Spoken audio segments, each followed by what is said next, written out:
A few years ago, I read an amazing business book called Good to Great by Jim Collins, and I revisited that book recently, and it still holds up today, and I got a lot more out of it now at this point in my journey than I did even back then. And so one of the big, overarching principles of this book is that, well, it's in the title, it's good to great. And so the concept of good to great is that good is the enemy of great. And what that means is that good gives the illusion that we've arrived. Okay, so a lot of people, I see it a lot in the cleaning industry where complacency is rife. Everyone thinks that they're just good enough, that they've got it figured out to the point where they can just kind of cruise along, and they stop trying to make things better. They stop trying to innovate. They stop trying to strive for greatness because they think that everything's good enough. It's comfortable. It doesn't demand improvement. You know, in a cleaning business, you might have good systems, good clients, and good revenue, but not great margins, great growth, and great freedom. And there's a few ways that this will start to kind of show up and manifest in a business. You can find yourself saying things like, you know, we're busy, so we must be doing all right. We must be doing well. You might start accepting mediocre team performance because they simply show up. You know, the bar becomes that they just show up. It's not even, are they on time? Are they presentable? Are they coming with their uniform on? Are they buttoning it up? Are they doing their collar right? Are they doing the clean properly? Is everything perfect? Or are they just showing up? And is that just good enough? You know, settling for outdated quotes or no follow-up system because, you know, we're getting enough jobs. Things are good enough. And not improving the onboarding experience as well, or improving the training process because it works all right. You know, it's gotten us here. Things are going okay. We can take someone and train them to a good enough standard. And so why do we need to revisit the onboarding system and the training modules? You know, it's good enough. And they'll find themselves avoiding a lot of difficult decisions like firing slow cleaners, firing dishonest cleaners or lazy cleaners, hiring management, VAs, increasing prices, all of that sort of stuff because they're stuck in the cycle of good. And here's the thing, great isn't about perfection. It's about intentionality. You don't need to be flawless, but you need to be driven. You know, great companies, they measure, they improve, and they lead consistently. Great cleaning businesses have systems that they trust, teams they grow, and clients that refer like crazy because their business is great and they want to share the word around and share the hype of that. So you need to ask yourself, you know, what would the great version of my business look like?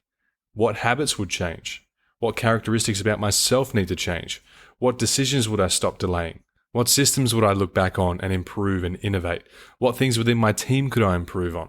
What things in the onboarding process can I touch up on and refine? And so you don't need to be perfect. It doesn't need to be flawless, but you do need to be driven to get out of the rut of good and move to great. You know, most cleaning businesses, they don't collapse. They kind of just coast and they slowly fade out because the owner just stopped pushing at a certain point. You know, you just push and push. It's like pushing a boulder up a hill. They never get to that point of momentum where the boulder can start rolling down the hill. It's just a constant uphill battle. And then one day they kind of just hold off the accelerator and things start to fade into obscurity. Now, for me, I ran a good business for a long time. I'd say for the first 2 years of my business, it was just good. I was just maintaining. I was hustling. The revenue was good. The clients were good. I had good staff, but I knew something needed to change in order for me to transition to great. And so that meant taking myself out of the business so I could have more time to spend on systems. So I had more time to spend on my processes, things like my website, doing my Trainual, which was my learning management system, and all of my training modules for staff and my whole onboarding process. And that's what really catapulted me into having a great business, which now gives me the time freedom, it gives me the financial freedom, and it gives me the flexibility to do whatever I want. Okay, and it's the distinction between the good business I had and the great business I have now. There's some small things that changed, even though it was a process that was 3 years in the making. It was really only a few small things that changed, and like a common theme in a lot of my podcasts, the main thing that needed to change first was my mindset. My mindset towards the business, towards my own role, and towards what needed to happen. Like a lot of people, I was really bad at letting go of control. I was always a control freak, to a fault, I think, as a lot of us are. And so the idea of stepping out of my own business that I'd been building for 2 or 3 years and sinking blood, literally blood, sweat and tears into, and all this time and money, to then step back and take a chance with someone else running it, it just scared me. And I think I was paralyzed by that fear for a very long time. And I just kept pushing forward until eventually I was starting to feel burned out. And I was like, when and how and where does this end? At what point do I get off this train and just start to smell the roses? Because I feel like there isn't really a light at the end of this tunnel. I feel like I'm just going and going and I'm flying blind and I don't have a plan. And it's because I was stuck in that cycle of good. You know, the money was good. Okay. Things were good, but they were never going to be great if I was stuck in that mindset and I kept doing the things that I was doing. And that's the pain of staying good. You know, being good still means that you're likely working too much. It means you're stuck managing chaos instead of scaling. A lot of people like to joke about it and it's like, oh, it's controlled chaos. No, it's just chaos. You know, you need to scale. You can't scale chaos. There is no predictability, there's no measurability, and there's no certainty within chaos. Sure, you can manage it. Sure, you can make it work and it can be good, but there's no way you're going to scale and grow a proper business when it's like that. And the team morale suffers as well because there's no clear standard to rise to. You know, in our business today, we have lots of clear systems and pathways for staff to grow within their role. And there's a clear vision of the road ahead. They know where the business is going and they know where their role within the business is going as well. But before, you know, there was nothing like that. And so the team morale does suffer. I was getting people in that were doing good work in the first couple of months. Everything was good. They communicated well. They showed up on time. And then eventually things just started slipping off. They just started showing up late. The work wasn't as great. They were missing things. And then eventually they just kind of leave the business or I'd have to fire them. And I found myself back at square one a lot of the time. And after a certain point, as I talked about, you kind of just plateau where you reach this point of burnout, frustration, anxiety, and resistance where you can't keep going the way you're going anymore. Sure, you can build a business to 100,000, 200,000, 500,000 if you just work hard, but if you don't work smart, you're not going to go beyond that. And it's just going to leave you feeling frustrated and completely exhausted. And that's when the business plateaus. It's when you get burned out and the business will start to fade away into obscurity and you just become another part of the statistic of the 90% of businesses that fail after, you know, however many years. It's a grueling game. Business is the hardest game there is. That's what Mark Cuban says. He says that business is the hardest game there is to play. And I agree with that. It's relentless. It's unforgiving. And, you know, money doesn't have a conscience. If you're a nice person, it doesn't matter. Money doesn't care. Money values and business values the business owners that sink enough time, energy, and money into doing the right things. And if you're not doing the right things, doesn't matter how hard you work, you're not going to grow a great business and therefore you're not going to succeed in it. It might be a means to an end. It might be a good thing for now, but eventually, as we said, you'll just kind of coast along until one day you fade away into nothing. I know it's a bit morbid, but stay with me. Here's how you can shift from good to great. Okay, this is just a couple of ways you can make that shift and start to get into that growth position within the business. So number one, I think most importantly, is you need to audit your systems. And if you don't have any systems, let this audit be a creation period of your system. Let it be a gestation period where you can start to create systems and come up with new ways that you can put your processes into clear documentation, into clear frameworks, so that you and your team and your future team, there's no guesswork involved and there's a clear pathway from A to B and from B to C, and they don't need to ask you or just try to figure it out as they go. It's just all laid out there. You've got systems for training, you've got systems for cleaning, you've got processes for how to book people in. So if one day you want to hand over the scheduling to someone else, you know, you've got that there. Second of all, you want to raise standards for your team, for your brand, for your customer experience. You can't just keep doing things good. You need to be great, especially in an industry like this that's so heavily fragmented and it is saturated with a lot of different businesses. You need to have that point of difference. And for us, that can just be having really good customer service, like really, really good. Like you respond within minutes. Like you call people up after the clean and You call them up with a smile on your face and you're like, hey, how you going? Just want to check in. You have that level of customer service. That is a great customer experience, and that is going to set you apart from all the other players in the field. So raising your standards, not only for yourself, but for your team, for your brand as a whole, and customer experience and service and everything in between as well. Now, we talked about this in another podcast, I think a few months back, but automate or delegate. We talked about automation, delegation, and deletion. What things should you automate? What things should you delegate? And what things should you delete altogether from the business? But this is another important part of shifting from good to great. It's one of the big things, one of the big proponents or the catalysts for my success in business was figuring out what I needed to automate and what I needed to delegate. So instead of holding on to tasks that slowly consume your entire day and your entire work week, and they just they hold up all the free real estate left in your brain, you need to give these tasks to other people who can either do them for you or do them better. And if it's not something that can be delegated, figure out a way to automate it. Simple thing could be automating your whole booking process, having an automated calendar system, and then using Zapier integrations to then put that data entry into your job management software like Jobber or ZenMaid or Booking Koala or ServiceMate or Connect Team, whatever it may be. So figuring out what to automate and what to delegate is a very important part of this as well. Now, invest in training. This is another important part. You don't know what you don't know. Okay, so for you may need to invest in training. You may need to invest in one-on-one mentorship. I am a big proponent for mentors. I have a lot of mentors myself. I have about 4 or 5 at the moment. I've got one for culture. I've got one for business. I've got one for finance. I've got one for brand. I've got one for networking.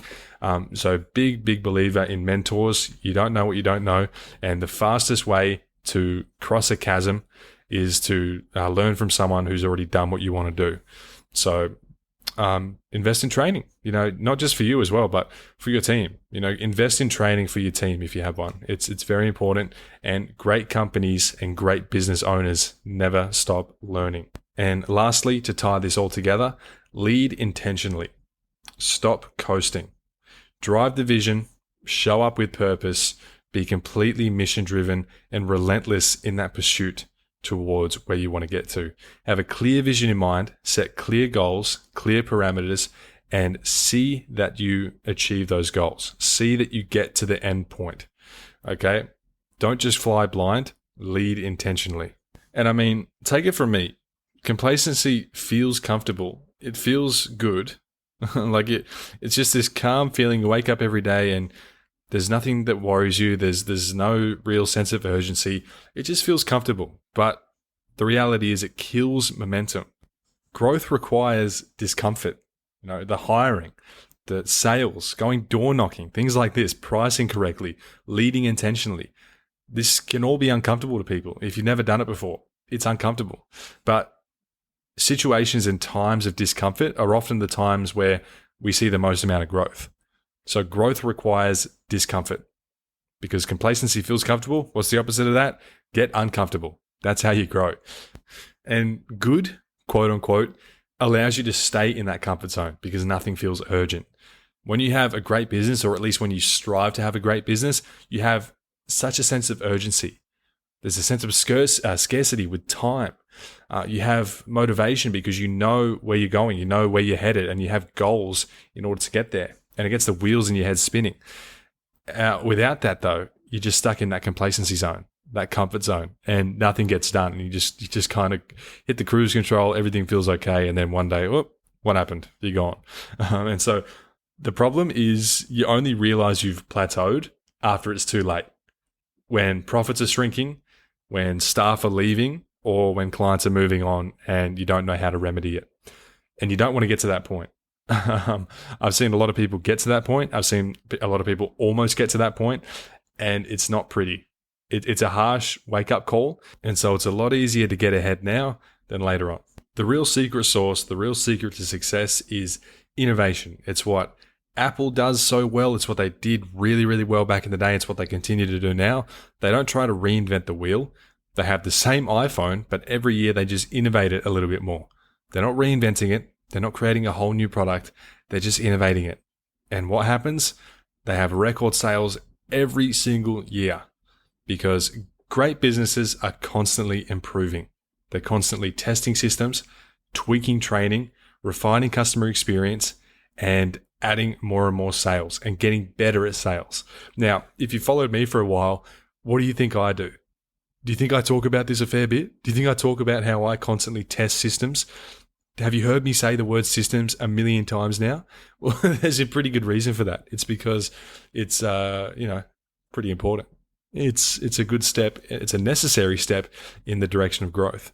So the reason I'm so nerdy about systems, the reason I geek out on it so much is because I love to test. I love to test, trial, and implement. It's the reason why I am where I am now. And it's the reason I'm going to propel to even bigger heights. I am going to take this business to $10 million a year in recurring revenue and beyond. And it's because I'm constantly testing systems. I'm constantly trialing stuff, and I'm always innovating. I'm always tweaking training processes, always tweaking onboarding, always tweaking operations, and I'm refining the whole customer experience. Because if you're not evolving, you're just falling behind. There's always going to be a competitor that's willing to do it better, faster, or with more polish. Just because you've done it this way for years doesn't mean it's the best way. So snap out of it if you're feeling comfortable or complacent. Now is the time. If you're feeling that comfortability, if you're feeling that complacency, now is the time to snap out of it and be growth driven and be mission driven. No one ever built a great business by just being good enough. And real talk, we've always done it this way. Everything's good. Everything's working out just fine. That whole mindset and mentality is absolutely plaguing our industry. It is absolutely rife throughout the whole market. Not having process docs, no softwares, no proper onboarding, no sales and marketing systems and procedures, just kind of winging it. That's what I see everywhere. And it's the reason that most people are either struggling or they're just getting by. Like not having proper marketing or branding because word of mouth is good enough. Undercharging because they're stuck in fear-based pricing, too scared to raise rates so margins stay slim. And a big part of that is because subconsciously they know that their business isn't great. They know their customer experience isn't great. They know the service isn't great. And so they're scared to charge what they're actually supposed to be worth because they are stuck in that fear-based pricing. And they're in that vicious cycle of just having a good enough service so they don't have great customer experience, which means they don't have great customer reviews. They don't have that great feedback loop, so they don't feel compelled or worthy to charge appropriate prices. Reactive management, constantly fighting fires instead of leading with vision and direction. That's another thing I see a lot as well. People are too reactive. Being reactive can be good. I'm quite a reactive person. I have quite a reactive management style. But solely being reactive is terrible. You need to have frameworks in place that can steer you in the right direction. And worst of all is having no growth plan, no targets, no long-term strategy, just taking each week as it comes. That is probably the worst thing you can do. You need to have a North Star. You need to have something that you're constantly working towards. And, for me, the goalposts get pushed back further and further every year. If I set a goal now, it's going to be completely different in a year. But the point is, I'm always working towards something because if I'm not, then I'm never going to get to where I'm eventually going to go. Otherwise, you're just going to walk in one direction for a year or 2 years or 3 years or however long. And one day you're just going to find yourself in a weird place that is completely unknown to you. And you're like, how did I end up here? Why am I in this position? It's because you didn't take yourself off that path years ago. It's because you didn't put the parameters in place. Is because you didn't define expectations and goals and criteria for yourself to get to where you want to go. And now you just ended up in this place of mediocrity, this limbo where you have no idea what's going on and your business stagnates and it stalls and it plateaus. So with that being said, I'd highly recommend that book, Good to Great. It's a really, I almost said good. It's a really great book. It teaches a lot of fundamental business concepts that are going to hopefully get you to the next stage in your business. Even if you're just starting out or kind of further along in the business journey, it's a really good read. And if you don't have time to read, listen to the audiobook. I think when I first read the book, I actually read it paperback because I had a bit more time. These days, I don't really get to read much, so I just listen to audiobooks. I don't really notice a difference. I feel like I comprehend the same amount through an audiobook as if I were to sit down and read it. So yeah, good is the enemy to great. You don't want to be a good business. You want to be a great business. You don't want to be a good leader. You want to be a great leader. You don't want to have a good customer outreach system or a good marketing system. You want to have a great system, an outstanding system. You don't want to have good service. You want to have great service, because that's when you make great money and things really start to be great, and you open yourself up to having freedom and autonomy and everything else that comes with that, which is all we really want from a business, isn't it? We don't want to be stuck in that cycle. The only way to get out of that cycle is to be great and to cross that gap and to bridge that gap. And the way to do that is by being great. And so reverse engineer greatness. It's not that difficult. It's not about being perfect. It's just about refusing to settle. So refuse to tolerate average. Throw that out into the garbage. We don't do average anymore. We only want to do great. And so how do we get there? You have to innovate. You have to be better every day. You have to strive to improve the business. You have to audit your systems. You have to lead intentionally. And you have to refuse to let comfort rob you of what your business could really become. So I am on a constant mission to be greater, to be better, to be all the ER words, bigger, better, faster, stronger, all of that. I was stuck in a rut of just having a good enough business, of just being complacent and being comfortable. It felt okay in the moment, but thank God I did not stay that way, because I have a great business today. It's opened up a lot of doors for me, a lot of opportunity, and I'm very, very blessed and very grateful. So make that step. Don't be good, because good is the enemy of great. Hope you enjoyed another episode of me rambling and yapping for 20, 30 minutes nonstop in your ear. If you're still here, if you've listened to all the episodes, or if you're just starting, I really appreciate your listen. I really appreciate your attention, because I know attention is becoming a very, very precious commodity these days. So I really do appreciate it. I am very grateful, and I'm humbled to be on this journey with you as well. So thanks for listening. I hope you got some value out of this. And until next time, when I extract some more unfiltered thoughts from the depths of my head. And so, yeah, I'll be in Sydney, actually. I just remembered I'll be in Sydney next week at the time of recording this. So I'll be in Sydney with Mrs. Muscle, the Scott and Gabby from King's Cleaning Co., and hopefully Megan from Valley to Beach Forensic Cleaning. We're going to be doing a water restoration course together in Sydney. I'll be there for a week. And so all my booked out cleaners family in Sydney, we're going to be catching up and having a great time over some great drinks and great food. So looking forward to that. It's going to be an awesome one. And if you're in Sydney, hope to see you there. I do love going to Sydney. Would hate to live there. It's a little bit busy. I can't imagine trying to drive a car on those roads.